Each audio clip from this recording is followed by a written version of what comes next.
All right, Karue, welcome to the pod. All right, thanks for having me. It's been long overdue, I think. Yeah, man. So you are one person I've been dying to ask you this question. A lot of my former players in college and even juniors, kind of when they quit tennis and they see it from the coaching lens or they get their emotions out of the game, they see the game differently. Like I honestly think they get smarter the second they stop playing tennis. So you were a great collegiate player and you played a little bit. You took some time away, coaching, influencing, and now you're back at it, turning pro at 30. Have you found that being away from that game in that little middle period has allowed you to see the game differently and learn something different? Yeah, I think you have like a freedom to explore a little bit more when because you're obviously on the courts too a lot, especially if you kind of go into coaching, you're hitting with juniors, and you're doing all that stuff. So um, it's there's an interesting part of being able to just work on stuff, but like the back in the back of your mind, you're not worried about like will it work while I play like a match, right? Like I think it's always tricky when like you make fine adjustments, but you're in the thick of it and just playing every week and you want to feel those the difference in any tweak like immediately, but it takes a long time, I think, for things to become sort of natural. I think a perfect example for me was like my serve, where I never really had a great serve. Even when I was playing pros, it was like okay. And then like I was just messing around in a lesson. I did like a Pete Sampras sort of impersonation, and I watched the video, and I was like, that looks pretty good. I was like, I like and then I just kind of kept doing it just without thinking. I was just like, I'm playing with kids and doing it. And with time, it just became my natural like sort of service motion. And I wasn't thinking about it in terms of like, is it getting better? Is it getting worse? Am I hitting more aces in the match? Is my percentage higher? It was just purely just getting, I wouldn't say better, but just free to learn, to like let your body learn, not your mind just learn what you have to do. And then immediately as a coach, especially when you're coaching juniors, you're seeing all the crap that they're doing, you know what I mean? All the decision making, all the stuff. It's like, why did he do that? And then you're like, well, I also kind of do that. And you sort of like start picking up those things very quickly. And then when you actually play some points, it's almost like unintentionally you saw so much of the crap that like you take it out of your game and you just play freer and clearer and so I think coaching honestly probably some if I could go back I would have done maybe from a younger age, like during the summers more, like when I was at UCLA, and just coach more for the sake of getting better and understanding the game a little bit better. So what I'm hearing, especially when you're talking about your serve, is the freedom of being relaxed, like kind of divorced from an outcome, right? Because you're like, I don't really care if my Yeah, serve's any good. So hey, I'll just see if it looks like Pete, and they're like, damn, it's pretty yeah. good. So have you found that a challenge now that you're back and you're playing at a high level again? Now you're back in that environment where outcomes really do matter for you. Has Yeah. that been tricky, or have you been able to maintain that into these big matches? No, it's been terrible being back at it. It's a much harder to I think improve when you're in the thick of like competition. I have a much harder time just allowing myself that freedom to improve, and that was a main thing this year, to try to improve still the serve. You know how the game is going. Everyone is hitting bigger, serving bigger, second serves are bigger, just like everything is just more powerful, and you can get kind of caught in that wheel of like trying to catch up with that athleticism and with how every player nowadays just like from top 100 to 200 to 300, 400, it's so complete, and so they're such great athletes. So it's a much harder thing to implement during the season for sure. And I think some of this time away that I've taken was to like step back and like really go back to just like the simple things that make me a good player, and they have to, they will have to be enough. Like I can at this age, like all of a sudden I'm not going to be serving like Ben Shelton. It's just not going to happen. It's not, you know what I mean? Shouldn't even expect that. But when you're in the thick of it, week in, week out, it can be really difficult. So you need to allow yourself some space from it, and I don't think I did that good of a job this year. So it's been a little more challenging. You mentioned dumb tactics when you were watching your juniors or just maybe people you're working with online. Are there any tactics or situations in a match that really stuck with you that when you were coaching, you were like, man, that's dumb? Like you said, also, I do that or I did that. What are some of the things that stood out that you see players do where you're like, "Ah, that's a simple one they can probably get rid of?" Oh, that's a good one. I mean, I think a big thing is, if I was going back to like coaching juniors, I think I would have spent a lot more time on the first four shots of the point with even juniors that don't serve that well or return that well. To me, I do believe that, like now when you're in the thick of playing, you realize that like when you feel like you're starting the point with quality, especially if you feel like it can make a lot of returns. I think that frees up the player a lot. Like going back and just kind of thinking about players that I used to coach and how it was so heavily into just trying to improve their consistency and improving kind of just trying to free them to play, because you know how juniors are, they can get so tense when you get to the matches. They're like, we'll play great here in practice and beat some kid and then go to some top player and then go to a tournament and just absolutely play so bad. But I a lot of the times was just like they weren't even able to start the point. It's like you're not putting serves in, you're not making any returns in, and that compounds, like those early errors compounds into just like not seeing the ball go in, and then you just slowly but surely get more tense. So I think I would have probably put a little bit more emphasis on even my own game, like more on that earlier in my career. I've always been a naturally good returner, so you end up working a little bit more on the serve, but maybe just coming to making those four shots like just better in general. And to me, just like, it's the basic stuff, the simple stuff, like you're in tough, it's decision making in terms of like allowing sort of the ball to dictate what you need to do versus just having this like yes, you want to get to your spots and hit the right shots, but often like you hit a good ball, you're thinking that you might get something short, the player gets there, defends deep, and you're still going for the shot that you thought was going to happen, like that shorter ball that I was going to attack, but now you're playing from far back, you're still forcing that shot. So allowing the kind of the ball to dictate a little bit more what you do, and go back to simplicity. If I'm in defense, I try to play long and deep and more towards the middle. If I'm in offense, if I'm controlling the inside the court, I can start spreading things out, and just maintaining that clarity can be very difficult. There isn't anything. I never really think things are right or wrong because everyone plays so to their unique characteristics, but there are certain things like that that are so basic, like tennis geometry, that like sometimes we go away from, and we're pulling trigger when we don't need it. We're afraid to maybe abort a shot that I was gonna go for it, but his shot was a little bit better than and you don't want to like reset the point, and you're forcing things, and that can be really difficult, and especially at a junior level can be very complicated to get out of their heads, because they're always trying to do something, but they don't know how to do nothing.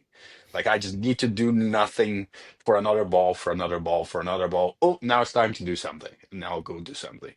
It's very difficult. I love that. Do nothing. So as a pro, serving, returning the first one, the first ball, like you can't just push that in at your level, Mm. right? Yeah, But there are, I hear 3-0s or like 10-year-olds, and it's like, oh, I got to attack my +1. And I'm like, well, first you got to learn how to like make two balls. yeah. What do you think the threshold is? Because a lot of people will tell me like, oh, well, I'm a 4-0 and I want to be 4-5, so I've got to really attack these +1s. And I'm like, I Mm. still don't think a 4-5 is really going to make you pay if you're No. solid. So, what is the threshold for you? Is that when you become a top 50 player in college? Is it when you become a 5-5? Like, when should someone start transitioning from I'm good enough to make those first two balls to now I want to make them with quality and maybe try to force errors or at least get ahead in the point?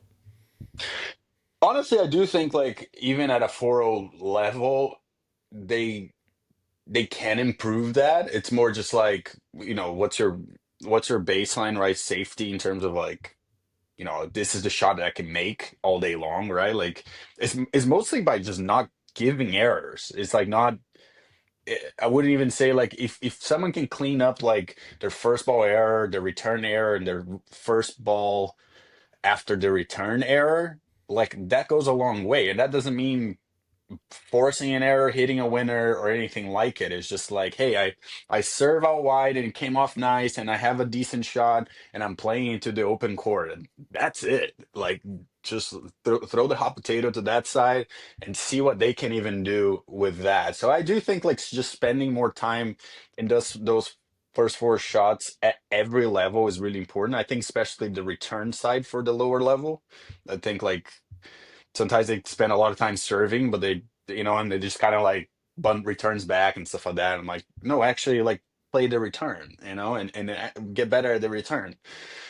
So I do think at every level it's important. It's just like again the threshold of like your level to what can you do, how aggressive can you be, or how often can you just chill out, put a ball in.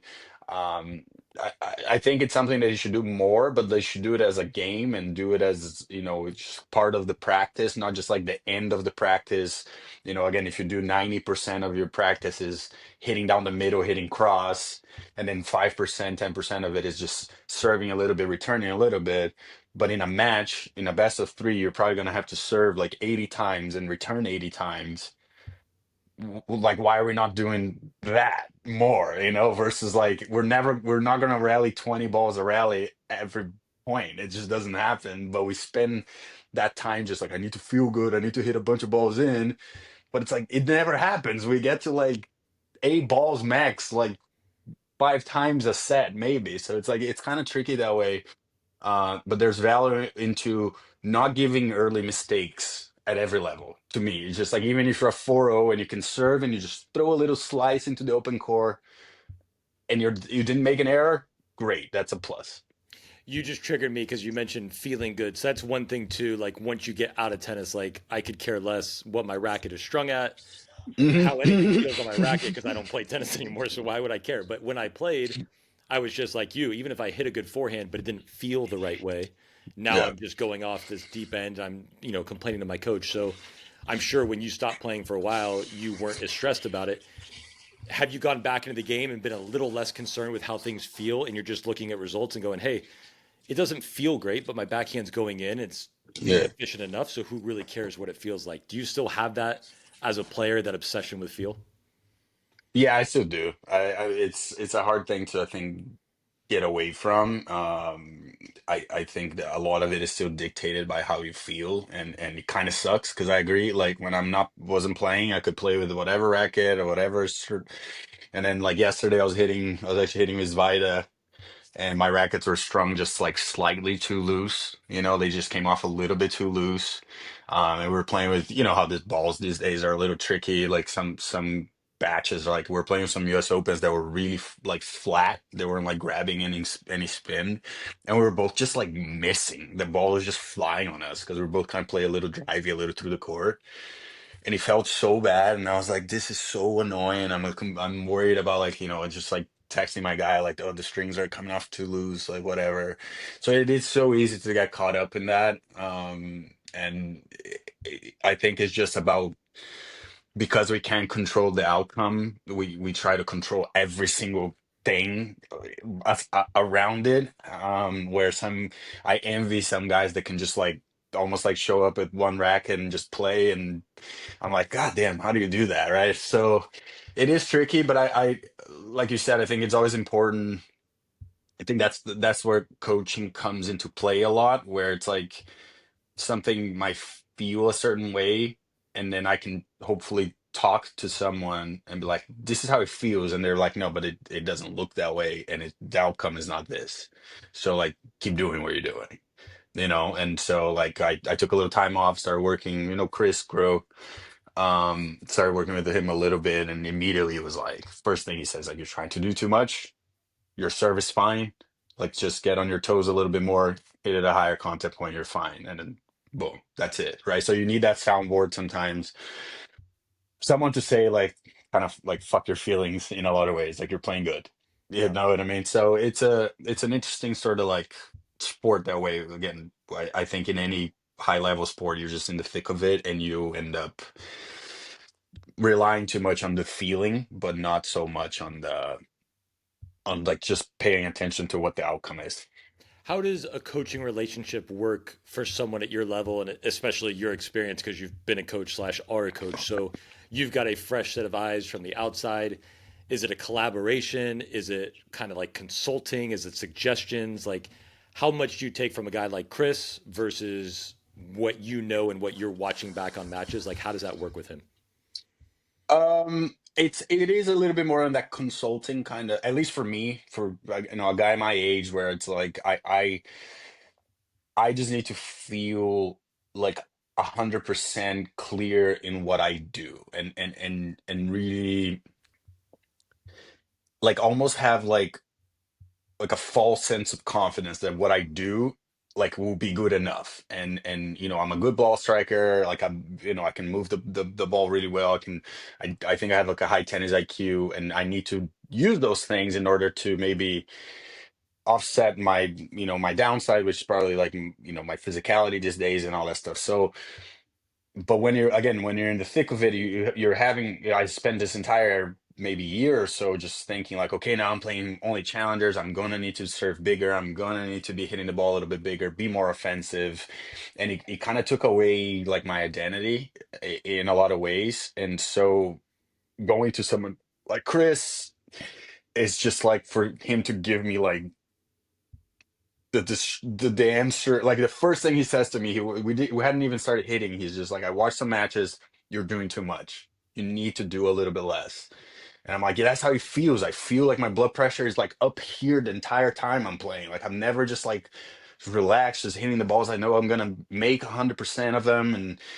And so like in my case, I think it comes off a little bit more like a consultation.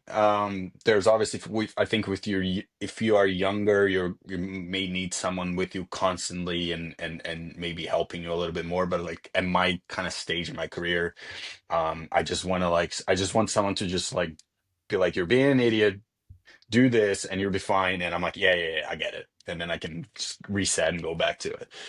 I've got a tricky question for you. You mentioned that you have a good tennis IQ, which obviously I would agree with. If you were watching a player or coaching a player or just referring to anyone, you said, man, they've got a good tennis IQ. What does that mean to you?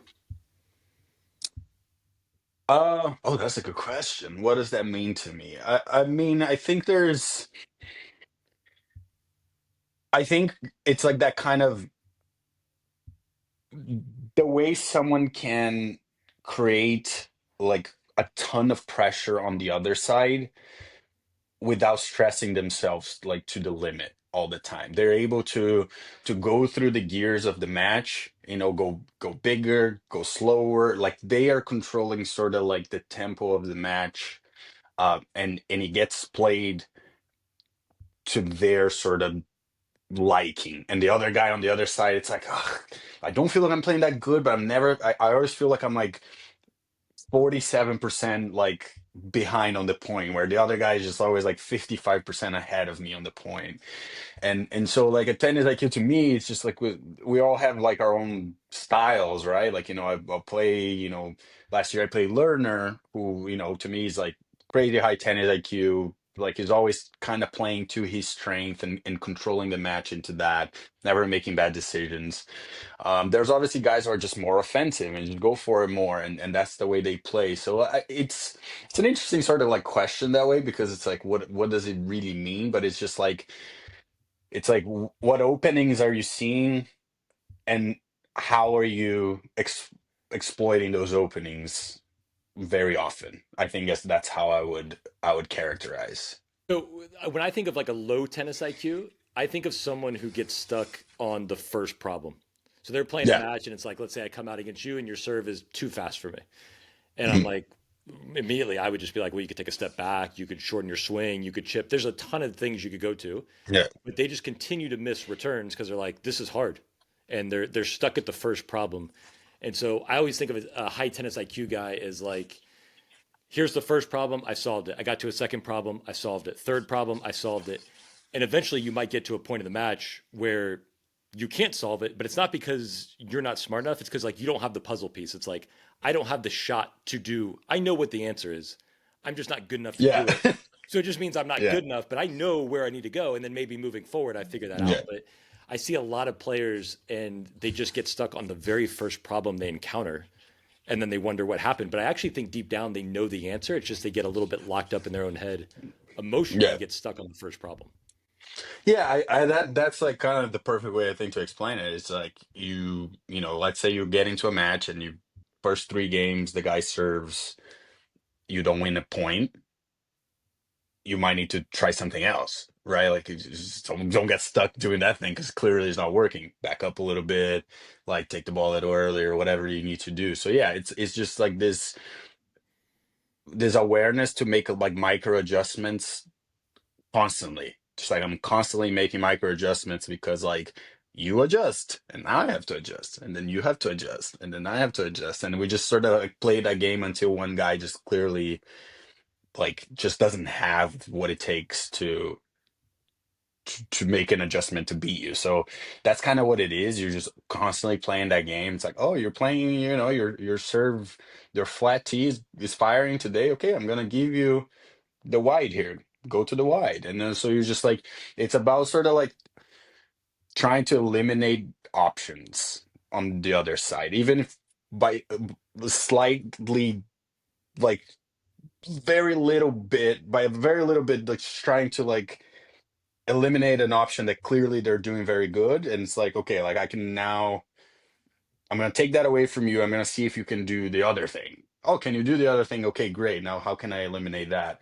And so, because they're, especially think about like if you're returning, there's no way you can cover all three serves. You're always going to have to sort of like lean one way, figure out one way, but like you can always just like, maybe you look at someone's technique and it's like, oh, the flat serve is never really that flat. So I can actually cheat over to the wide a little bit because I know if you go T, that's going to curve into me a little bit. I'm not going to be fully like stretched out. So it's like you can actually, or do you like hitting the ball on the way up, or do you like to allow the ball to kind of drop and then send it, right? Like, and so you can try to exploit like those little things that like sometimes technically, um, for me, it's like I like to take the ball on the way up. If I'm playing the ball on the way down too much, I'm probably not doing that good of a job. So it's like little things like that that you can exploit, like technique, you can exploit footwork, you just like whatever the hole is that you can just pound through them and see if they have an answer for it.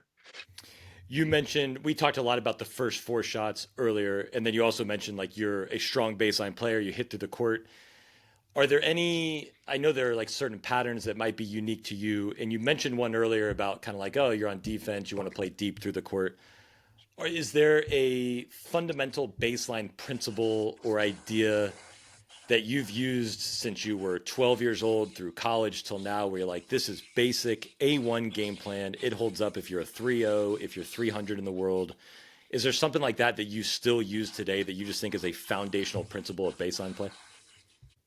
Yeah, just baseline principles to me, it's still like, getting forehands from the C is important. I think attacking the forehand to sometimes when someone has like a worse backhand, people try to play to the backhand too much versus like let's attack the forehand, expose the backhand, and go there. So pace to the forehand and maybe not so much pace to the backhand is always like a good way to sort of attack someone, push them back, bring them forward to the back, and have them actually have to hit the backhand versus use the pace to hit the backhand. It's important. Maybe not so much in pros, but obviously defending with a little bit more height is important. In pros nowadays is actually the opposite. You want to defend lower because guys are just too tall and if you try to lift on them, they're just gonna put that ball down. Where defending with less height and keeping it low and maybe less pace, especially if you can find a back end. Everyone is very good at using pace on the back end and using actually catching high up like to drive, but generating pace off the back end, people aren't as good. So if you can play slow, I think the slice is going to make a comeback, like slicing to the back end, kind of what Grigor was doing to Yannick in at Wimbledon. I think that's going to be really good. I think defending through the middle is always a good thing. I think people, when they're on the run, they panic and they think they need to like open up the court more, and then they end up running more. I think bringing it back in and just not allowing, trying to make yourself run less is important. And I think Yeah, I think those are the main things. I mean, consistency is still king. You know, making balls is still king. Making an extra ball is still very valuable. It's more of a footwork game and a running game than a hitting game. As much as we want to kid ourselves that is about hitting, it's about moving. So, you know, I get lessons sometimes where it's like, oh, they're worried about their hitting. I'm like, you can move. You can move side to side twice. Like there's nothing you can do until you can move side to side a little bit. And I think the last thing would be taking like conviction into where you're hitting. Like pick like bigger targets. You know, give yourself a little bit of margin of error, but then be convicted into that. We have conviction into that target. That's a big thing. I think sometimes players are sort of like they either go for too much in terms of like the target being too small, and then they play without conviction. So I always think like bring the target in a little bit, but then play with a ton of conviction, and that should be enough. You know, you never really have to play this far from the sideline. You can always, you know, have 2 feet of margin and it will do the same damage. You are a learner. You were a coach. You're a great player. I know you're always innovating, learning new things to share on YouTube for your own game. What is something that you learned specifically in the last year coming back and playing that is either a new idea or something you were reminded of that has been crucial for your growth and development as a player? It's a great question. I mean, I think again, as much as you know, I love to sort of like find processes, you know, everyone's processes and see like, oh, how do they play this game and how like. It's always interesting to see like someone else's eyes into like, you know, playing the sport. And to me, you know, just having there isn't anything technical really, or it's just the best players I played, you know, they had such clear identities. They were so clear with what they did, and they were so relentless with what they did. Um, and that is something that I think I've been kind of trying to rediscover. I think last year when I started playing and I was so removed from the game and I just went out and played, I was so free and so free of thought and just very clear with what I wanted to do. And then when I sort of got in the thick of it again, you just start comparing yourself to what other guys are doing, who's being successful.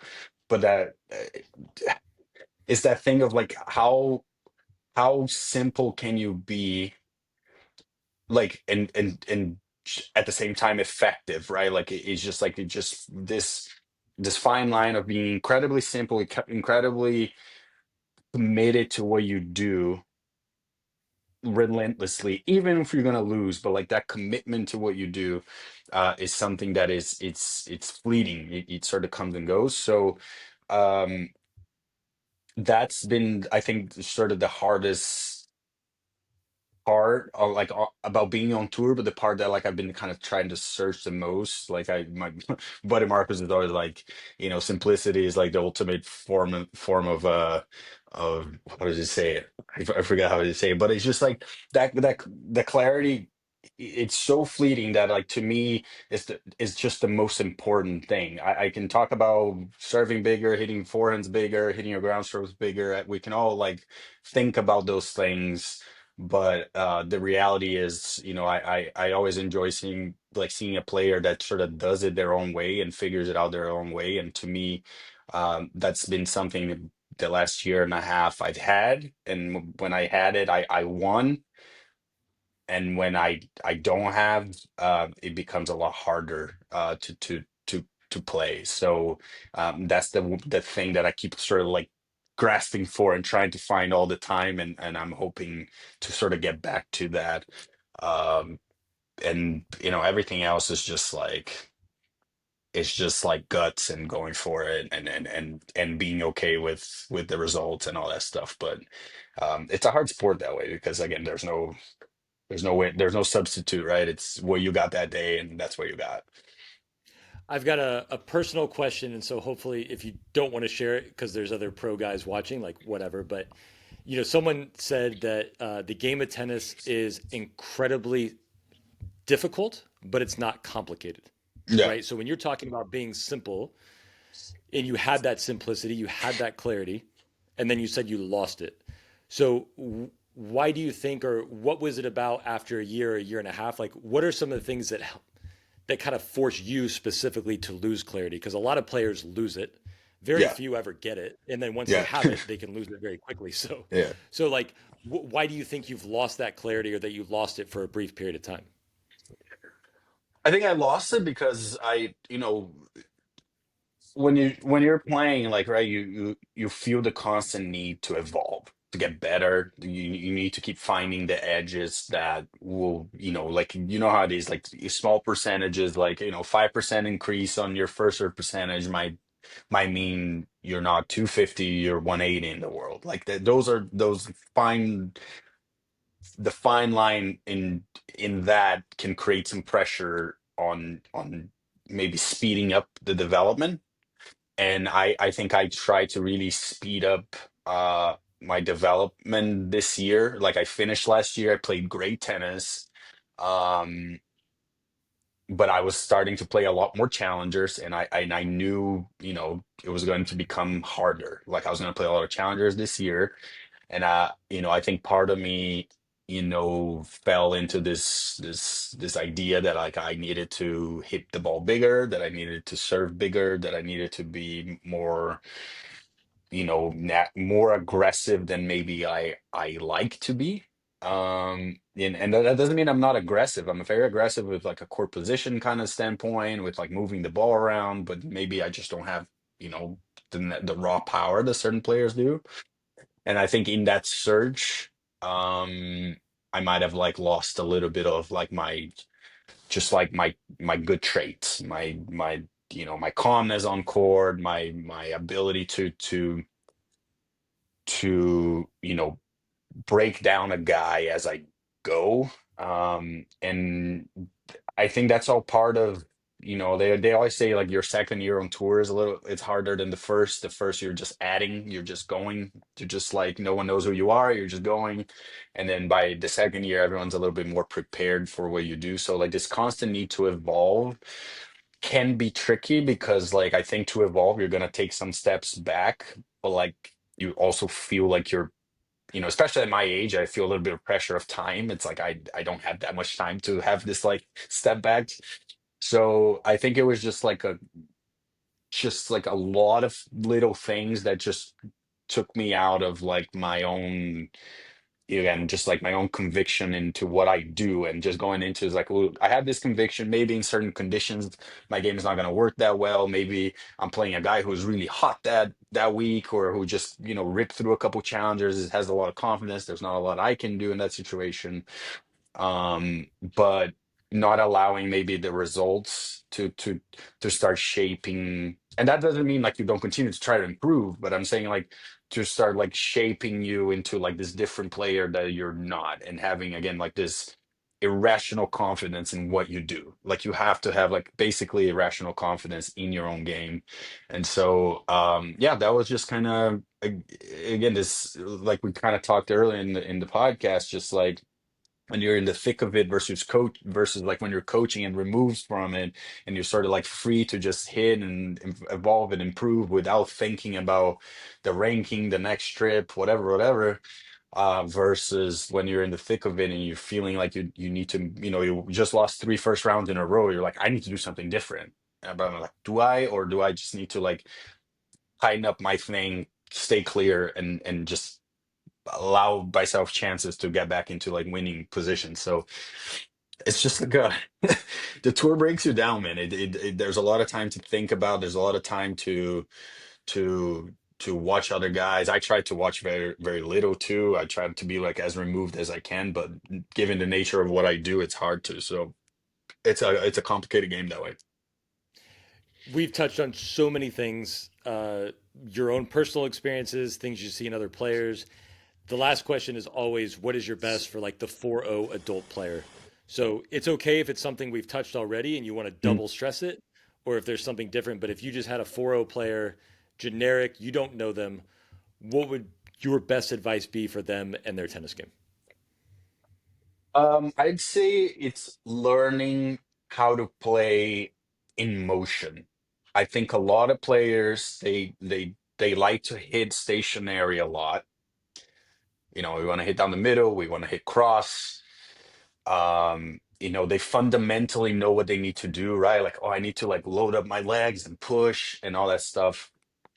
But they don't learn how to play in motion, meaning just like I need to I'm in my bubble here behind the baseline. I need to move up to the ball. I need to move back to the ball. I need to move away from the ball. I'm always like moving towards the ball. In like I said earlier, it's a movement sport first. It's not really a hitting the ball sport. It's not golf that is just like clear ball striking. Whoever is hitting the ball better wins. It's like there is an aspect to it. There's a difference in level sometimes that you can't like you can be like just a guy who can't move but hits the ball too well. The difference in level is too high. But two people that are evenly matched, usually the better mover is going to win.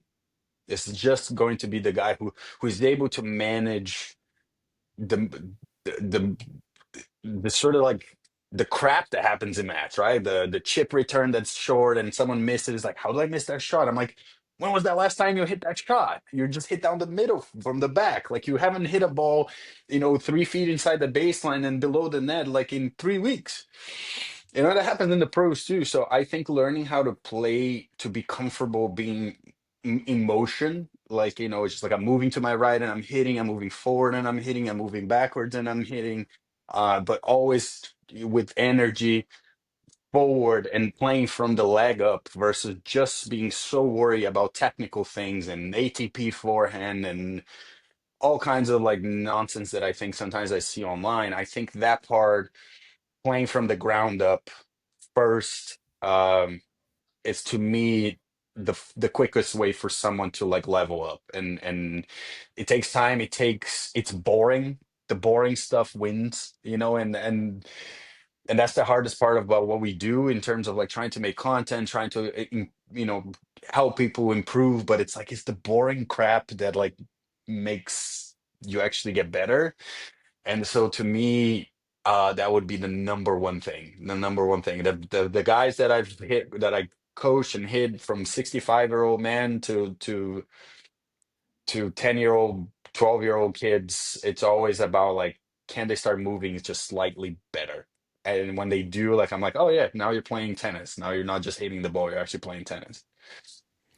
Absolutely love that answer. And we fought through a ton of technical I difficulties know, today. I'm You're an sorry. absolute you're an absolute warrior, but I really appreciate you being so open and sharing so many things because you're still on your journey. And I Yeah. know there's a lot of players that can relate to some of the things you've gone through and some of those principles. So I'm rooting for you. I watch all your videos. I know a lot of my listeners do as well. So best of luck moving forward and gaining and keeping that clarity. Yeah, I know, man. Like I'm coming back next week, so like it's time to like actually lock in and do what I've been doing, which has been good in practice, and yeah, just find some joy again playing the matches. Like I like playing and I like training. Those are two things I enjoy doing. I don't really ride super high or super low when I'm losing or when I'm winning. I'm pretty even keel that way. um it's just the lifestyle, right? The traveling, all that stuff, that it gets to me a little bit more, but I still really enjoy playing the matches. So I need to just like remind myself that I probably don't have that like many years left to do this. So like I need to go out and actually play these matches and enjoy them again. So that's something that hopefully I can do in the next few weeks. Well, good luck, man, and thanks for coming on the pod. Absolutely, thanks for having me.